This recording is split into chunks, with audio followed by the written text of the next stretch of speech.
All risk premiums have gone from 0.4% of a vessel's value to 1% of a vessel's value. So the cost of cover has tripled.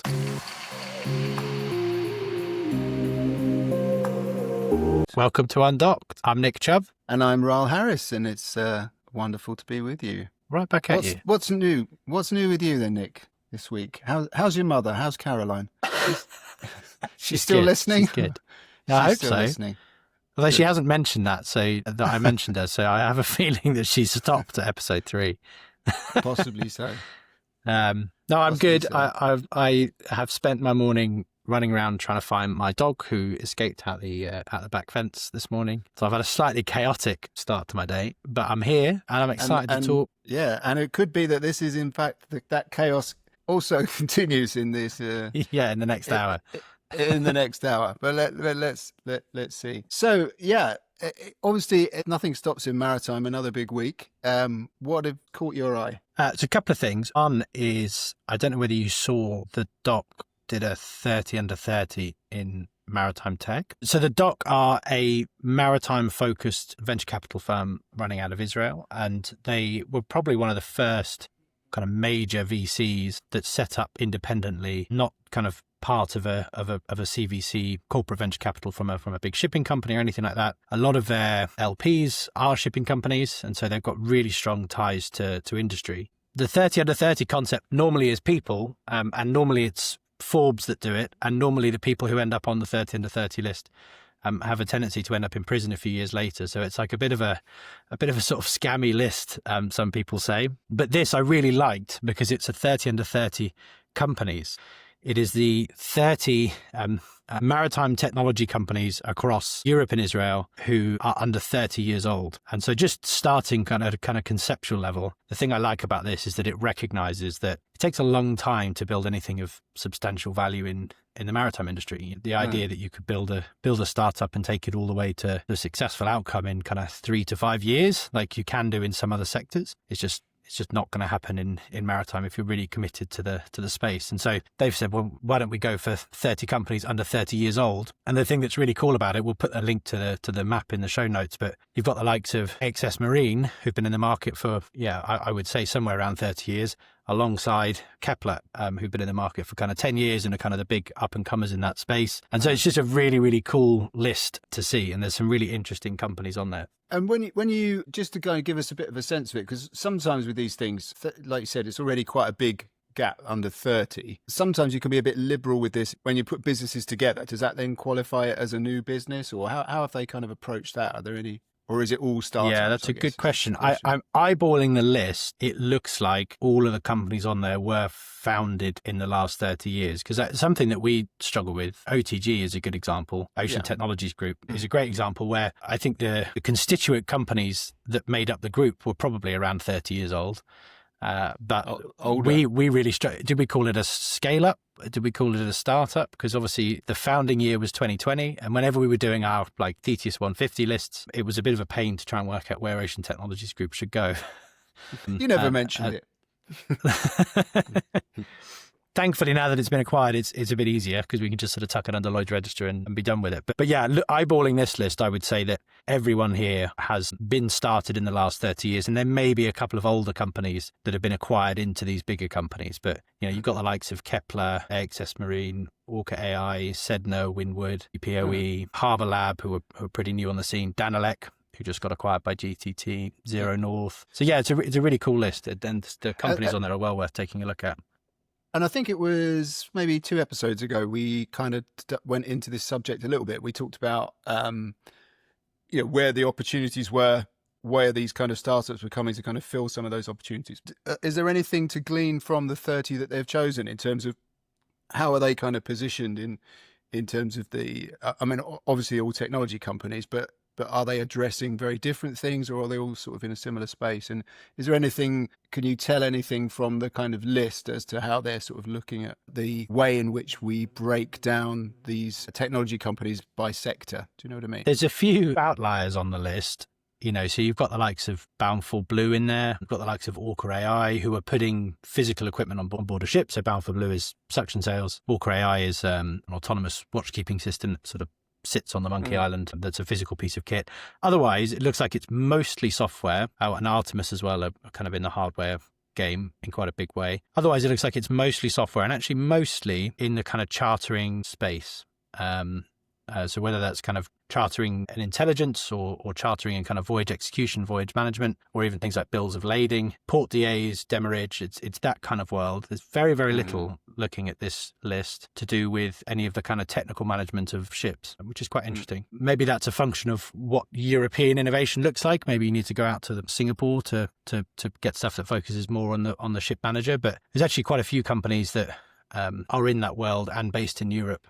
And are under 30 years. But the challenge with these types of lists is you've got to pick 30. And so there's always someone who's going to be upset that they get cut out. We have the same thing every year with our 150 list. Yeah. And how many of the companies that are on that list, out of interest, are ones that you've sort of either been tracking for research purposes or working directly with on research? Eyeballing it, I could see 5 or 6 Thetis clients, maybe 7 actually. So yeah, just under a third of the list of clients. But I think everyone on there we're tracking. We, in terms of the database we try and build the most comprehensive data set in the market. And so we try and cover everything. It's not perfect, but certainly these are all familiar names to me. And you mentioned that, there's always people, whenever you do these kind of lists, there's always people that get left out. There's always, might feel that they've been overlooked or whatever. Who are the judges? Who judges this? That is a very good question. I think in this particular list, I assume it's TheDock. And actually, I can see a lot of TheDock portfolio companies on the list. So there may be some slight bias there. But fair enough, it's their list. They can do what they want. Well, maybe we should ask them on and get their view on it and see what their methodology was. I think the key thing is just sort of why these things are so interesting is because you sort of looking, we should be talking in this show around, where are the main problems in maritime, and then where are the solutions kind of emerging to deal with that. So I think it's interesting when you look at it from this kind of angle, because exactly as you said, where is the innovation happening? So where are people really perceiving the biggest problems to be, or the biggest problems that can be solved by technology to be? And we talked about that in an earlier episode. So I think that's really interesting. And then you're looking at what kind of classes of solutions are they? You mentioned some of these are hardware based, some of these sort of software based. So again, they speak to beyond just kind of what's commercially successful. I think they also speak to where people's focus is and where people see the future of innovation. Like you mentioned there, a lot of the chartering stuff, and that's a world that I think I kind of want to get more and more into, the sort of operations side of it, and how that was kind of quite involved with it from a learning perspective. Some years ago, we were doing a big project with BIMCO, translating some of their attendance courses into e-learning. And so we had things in there on bills of lading, on time charters and those kind of things. And that was a massive learning curve for me to kind of pick up much more of that sort of commercial operations side of things. But as far as the technology's gone, I haven't worked on anything like that. We've been very focused in my career. I've been very focused on the vessel and on the shoreside operations that directly support the vessel from a technical management, crew management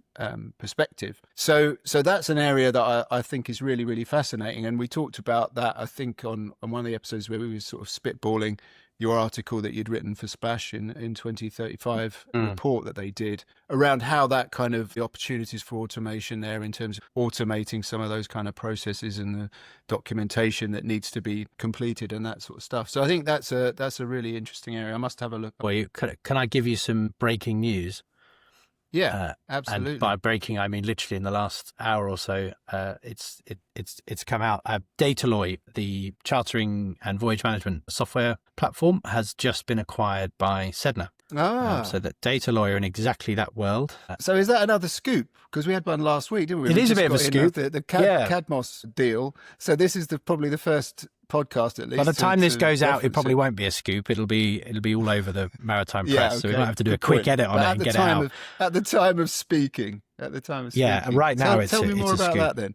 Because I know you work with Sedna, don't you? I know some good people at Sedna, but yeah, they're a great company. They're doing really interesting stuff. So obviously Sedna is or was, I should say, primarily built to be an email platform, and their thinking was that a lot of shipping companies and commodities companies work with these kind of big shared inboxes. So like chartering@shippingcompany.com.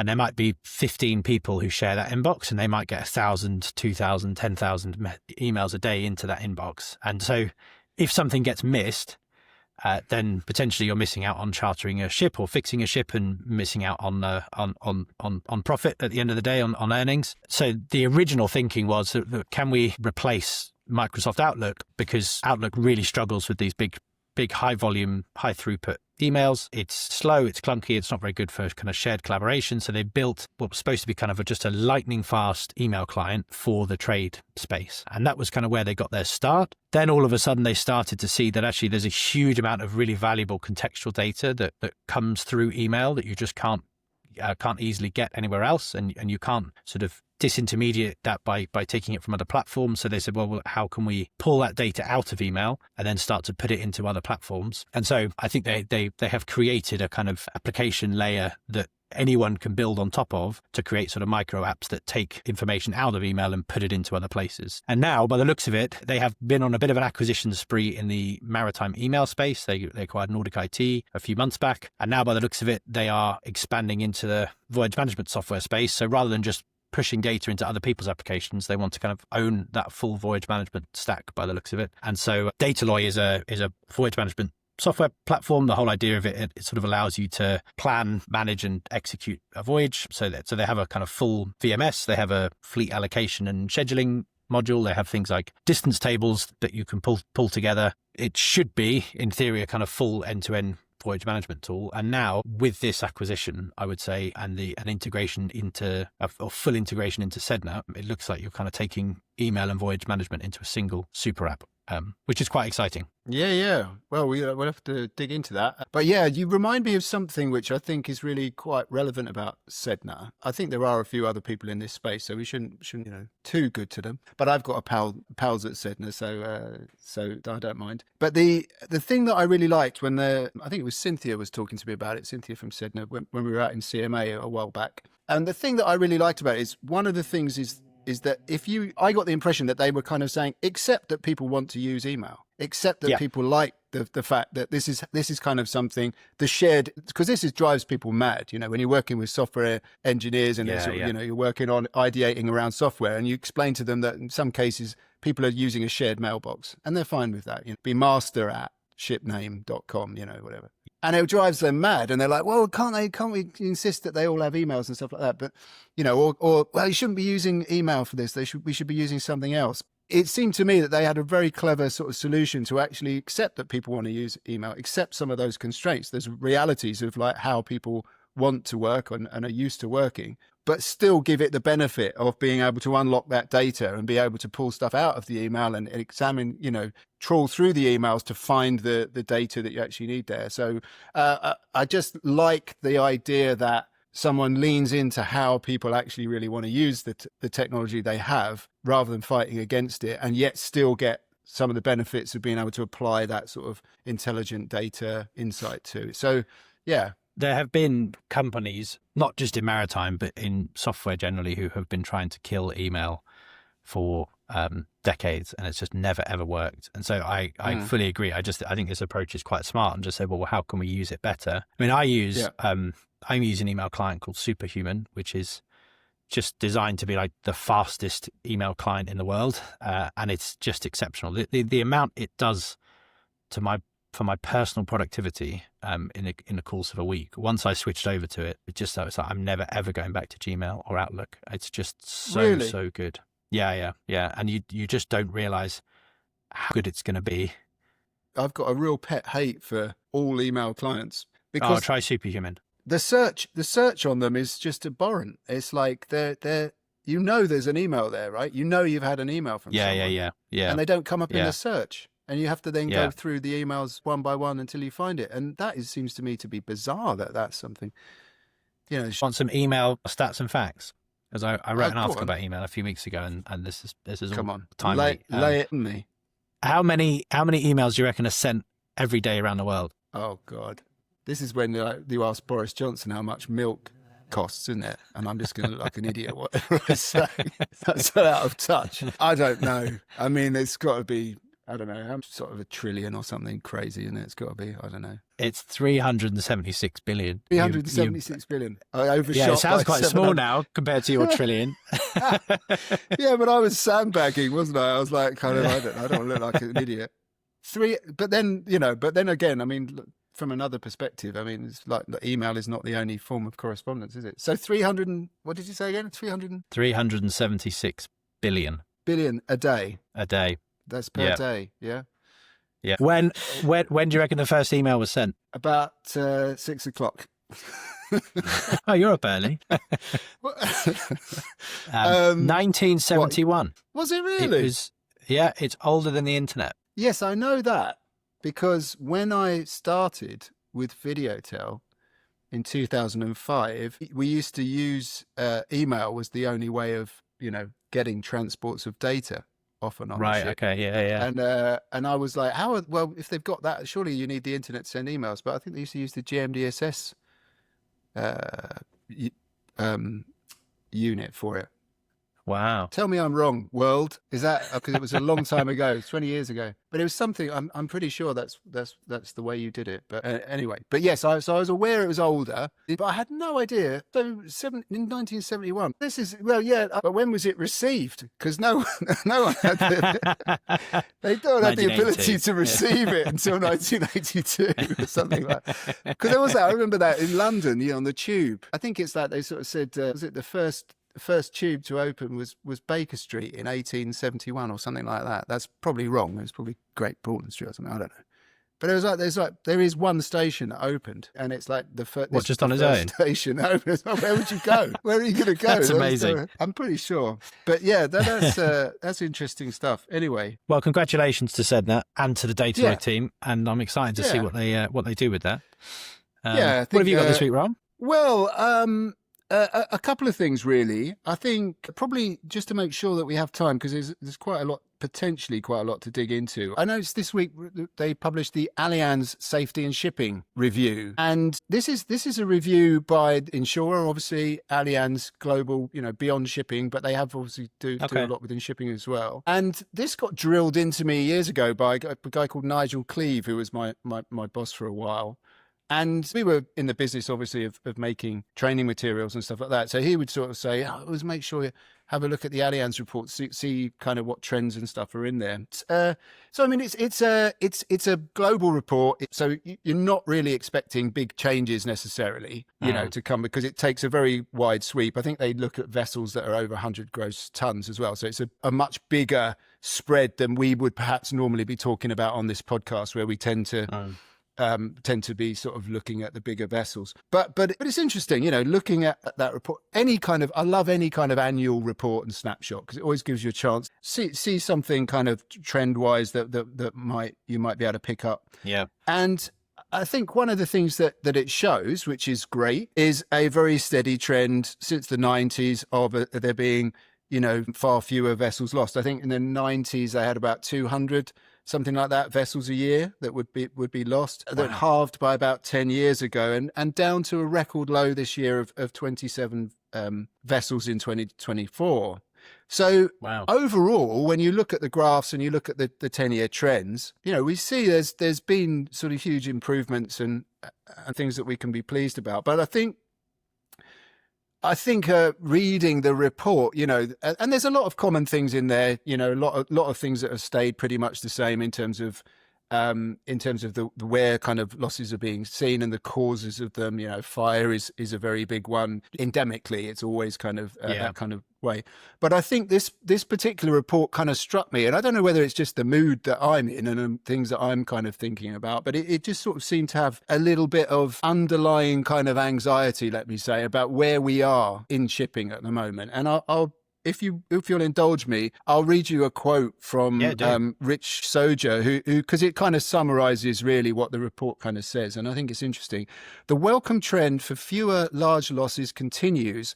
However, although ship owners are trying to operate vessels safely within an ever-changing and dynamic regulatory framework, that is becoming more difficult due to the impacts of regional wars, supply chain disruption, hijackings, ship detentions, sanctions, and changes to trade tariffs, all of which are happening at the same time as they are having to plan for a decarbonized future. There is little doubt that the relevance of political risk and conflict as a potential cause of maritime loss is increasing with heightened geopolitical tensions.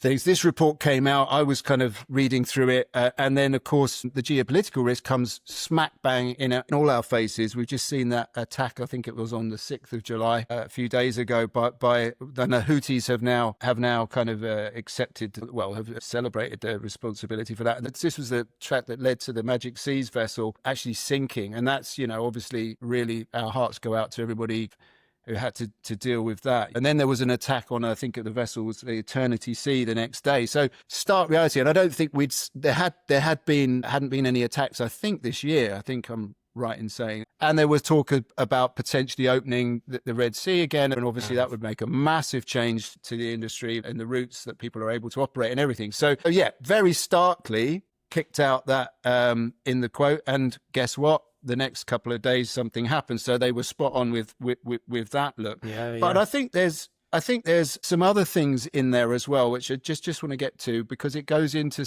and these are the things that really drew my eye. Not to say that there aren't hugely important things, like I said, that are general trends, the fires, all those kind of things, and 27 ships. We can't celebrate 27 ships. That's 27 too many. So I'm not kind of saying those things are not important, but I'm saying that things that I think were interesting that are potentially new coming out of that was that they talked about the uncertainty of the tariff situation and what that additional pressures that result from that uncertainty. Talking about the choke points as well that we're seeing, areas, ports, transit routes, Panama, obviously Suez Canal, all these kind of things are potentially used for political gain, advantage. I'm talking about all of these things from the geopolitical aspect. You've also then got the dark fleet, which is something that I'm seeing is increasing point of discussion. I haven't got the numbers this week. We talked about it in a previous one, but it's a huge number of vessels. And of course, as we put countries under sanctions, this is also having like the effect of those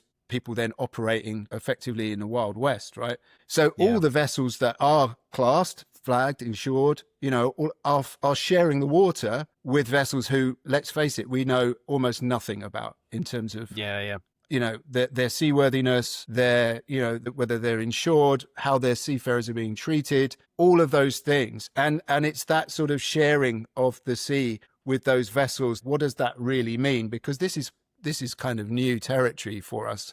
There's always been a few, of course, but this is a much bigger consideration now. And I think that what it then goes on to do in the report is it sort of talks about some of the aspects of decarbonization and what that's kind of meaning in terms of people having to work in new things to think about in terms of their plans. And what I think that quote, to come back to the quote up top, is this was already a very delicate balance in terms of how ships operate, the number of factors that they have to consider, the perpetual danger of human beings plus machinery, right? It's just sort of I heard somebody, I wish I could credit him, talking about this, and he brought up that as a that's never going to go away. But you look at that delicate balance, you look at that longer term trend, and then look at the additional pressures that we're seeing that are coming from geopolitics, from the additional stuff of decarbonization, the regulation that then goes through that. And we are putting pressure on something that was already extremely complex, operating on extremely fine margins and under some significant strain already, and that extra pressure coming in and what that then means. So just as I said, there's other things to unpick in the article as well. But that was my take on it in the context of this podcast. Yeah, it's interesting. So it's kind of like saying that shipping or being at sea is dangerous enough with machinery, weather, all of that sort of stuff. But now you're throwing in the geopolitical context and it becomes potentially significantly more dangerous. I was just looking this morning, actually, about the war risk premiums off the back of the Eternity Sea and Magic Seas incidents. War risk premiums have gone from 0.4% of a vessel's value to 1% of a vessel's value. So the cost of cover has tripled. So insuring a $100 million vessel has gone from about $300,000 for a voyage to $1 million per voyage. which is data from Marsh McLennan in Splash this morning. Isn't that mad? Well, I mean, it's not that mad, really, when you think about like, yeah, good point. You know what I mean? Good point. But those numbers, that stark numbers on the voyages, really, it just brings it home. And not just to say, oh, there was shipping, it was dangerous, and then there's the geopolitical risks that have come along. There's a whole other bunch of things being referenced in there, and it's the unintended or the potentially unconnected things that are then there. Like I said, it's a delicate balance, and shipping has evolved over a long period of time, and typically we're kind of trying to do things as cost effectively and as efficiently as possible, and you've got some very well drilled processes, procedures, ways of doing stuff, and you can maybe put some extra things in the mix. And some of that's regulation, and I'm not someone who talks down regulation. We talked about last week the dangers of not having it. But what that brings home to me is that it's so important that we look at things holistically, and that's why I bang on all the time when I talk about from a training perspective, decarbonization. What we're going to do about this problem over here. It doesn't work that way, because whilst all these problems might be separate, the solution has to be the same. We have to come up with one solution that takes all the different relevant things in, because to the individual, they're not compartmentalizing their life in that way. They're not thinking like, oh, what are the things I have to do today that may be related to geopolitics? They're not. They're like, they have a job to be done. What are the levers that you see can be pulled to go from, assuming we want to improve from 27 and eventually get down to zero? What are the things that could be done to improve that? Did you get any insight from the report, or just your view on that?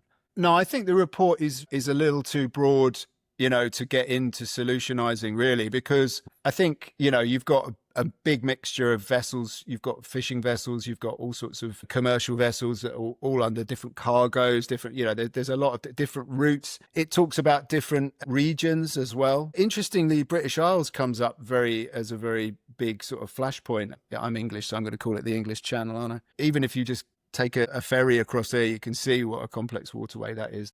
And we talked about last week about the potential slight fragmentation of where people start to say, well, look, I'm just worried about the route from Western Australia to Southeast Asia. I just need to look at that sort of bit. And I think that's something that is understandable, but I think is also going to be not the solution long term, because seafarers need to move around. We need to have that kind of portability of talent. We don't want to be putting additional strains on people having to think about different rules in different regions. That's already sort of happening a little bit at the moment, which I think is definitely not the answer. I think we're a global industry, and we need to look at it from that way. I don't want to not answer your question. I think obviously I know most of my career has been about training and looking at sort of solutions to empower the human. And I think that idea of sort of moving from front-loaded education to thinking about something that's much more, lifelong learning. And that's not just for people in shipping. I think we all need to do that. Things are moving so fast. I think if you don't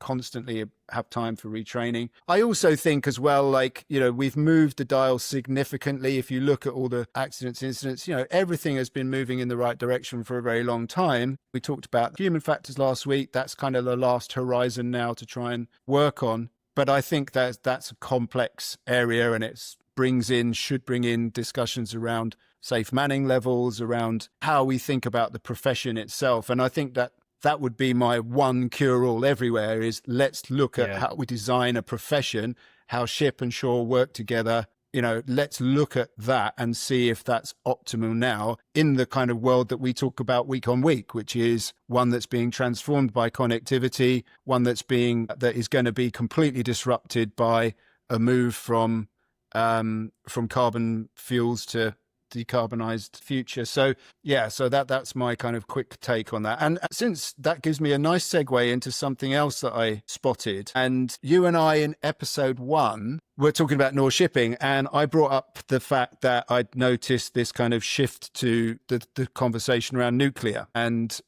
in particular was a report that I'd seen, or a presentation. I think there's an accompanying report with Lloyd's Register saying, is there a path to 2050 that doesn't involve nuclear?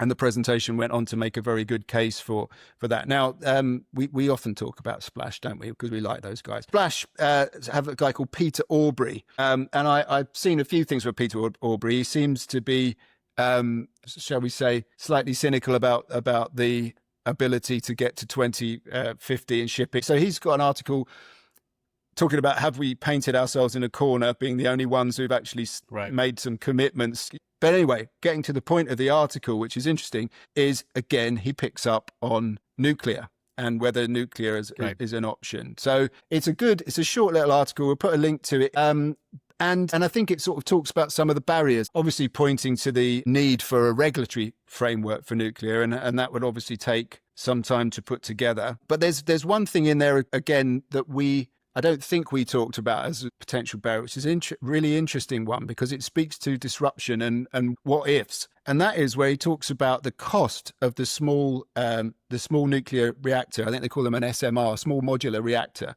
But essentially, these are these reactors which go on board. And he talks about it in the article, if I've understood him correctly, as costing more than the ship to actually build this thing. And the thing that he mentions, which I just went, wow, that's interesting, was he was like, will banks go on that journey and accept the fuel as capex instead of opex? And it's things like that are like, we talked about this last time. It's like, what happens in a world where there's no bunkering? It's just like constantly generating its own power, right? So, but it's this kind of thing where it moves from from just like and I'm thinking about the number of times I've been involved in discussions where you're looking at capex and opex on as far as ships are concerned and making various kind of predictions and assumptions, and then you've got something like that which kind of just goes like, no, that would completely change the way ship financing works. Read that report or that article, but I've heard costs floated around of somewhere in the region of $250 million just for the small modular reactor. So that's before you've built the rest of the ship. So it's about equivalent to building an LNG carrier today, just for the reactor. That said, you do get 30 years of fuel included, and so like there is like there's some maths to do there of how much would you spend on the fuel. And I think that the whole question around financing is a really interesting one. Like on a very, very small scale, we're seeing that with the wind propulsion sector at the moment. Finance agreements being put in place that allow the ship owner just to pay, instead of paying for the wing and the installation, they just pay a monthly rental on the kit, and the whole thing's financed 100%. There's been talk of others going down the route of trying to charge effectively for the energy generated by the sale. And so I can kind of see, if you play that out further and you put it into nuclear, I can kind of see a world where potentially you have the bank finance that 100% upfront, and then the ship owner pays exactly the same way they pay for the vessel, but they're also paying for the fuel over the course of 30 years. Eventually that gets sort of charged out to the charterer. It's definitely not beyond the realms of possibility, but it's a big commitment for the bank to take. That's quite a big loan to put out. Which is why I think he kind of cites it as such a, an interesting barrier. And then the other thing is, you mentioned it there, what's the implications there for chartering and charter parties and all of that sort of stuff? Because it's just different, right? It's just a different thing. And he talks about where it's in use at the moment in there as well. But I think it's all military applications for these small modular reactors at the moment. So I'll say I put a link in there. But I think the reason I mentioned it is it's kind of nice to be able to sort of hark back to a previous episode and sort of see how that debate is kind of forming up, something that we sort of see. I mean, wasn't the first time it was mentioned at North Shipping, but it was the first time it started sort of seemed to be crystallizing a little bit into beyond those that were an initial kind of core power or one of those initial organizations set up to deal with it. So it does seem to be getting traction. And I think that, the key thing there is that it's, as he describes it, these are not my words, sort of painting ourselves into this corner as far as hitting those targets is concerned. Therefore, these kind of solutions are important. The other thing, of course, that he talked about was the full life cycle disposal, and that's another kind of area I think that nuclear has to make a case. How are we going to? Look, you mentioned 30 years, great, but we can't start this process going right. We'll figure it out as we go along. What we're going to do with all the waste, and how you would, at the moment there is already not a great break, ship breaking stuff. Some of these kind of ships that are packed off to Bangladesh and sort of, endangering people that, that are breaking the ships down at the end of their life, potentially hazardous. There's already kind of like an issue there as an industry. This is not to say that all ships broken in Bangladesh. I'm just referencing a couple of cases that I've heard of where it's not been handled well. And what are we going to do about nuclear? And I think there's a sort of an emergent thing there, though. I think that's kind of interesting. Because if you think about CO2 as well, it's a similar thing when we talk about carbon capture. Whether you're capturing carbon on the vessel or whether you're taking it as a cargo, where you're actually from shoreside facilities or whatever, and then moving it to somewhere that has the infrastructure to be able to support you can't dispose of it, can you? But the storage of it. The reverse logistics for CO2 are tricky. There are some quite interesting companies that are trying to, instead of doing carbon capture and capturing CO2, they're trying to do carbon capture and reform it on the vessel into graphene, into pure carbon. And that all of a sudden, like, there is market demand for that. There is a supply chain for that, and it's much easier to dispose of at the other end. You can actually sell it. It's like a helpful product. But captured CO2, A, it takes a lot of space on the vessel, and B, it's difficult to sort of convince anyone that they want to take it and then have to go and deal with that problem. That's a whole kind of other side of the market that doesn't yet have an answer to it. No, but as we've said before on the show, that there are few, that's being kind, good options, right? There's a downside, including, we should not overlook doing what we're doing now. We know that that's causing trouble. So I think carbon capture is interesting, particularly from the idea that we might use it to buy us more time to come up with the solutions that we need that are more long term. But I think that this sort of idea, this area of this kind of way of kind of disposing with this kind of waste things, it does seem to be kind of like perhaps a less glamorous side, but one that perhaps could be very, very lucrative, because it looks like there will be opportunities for that.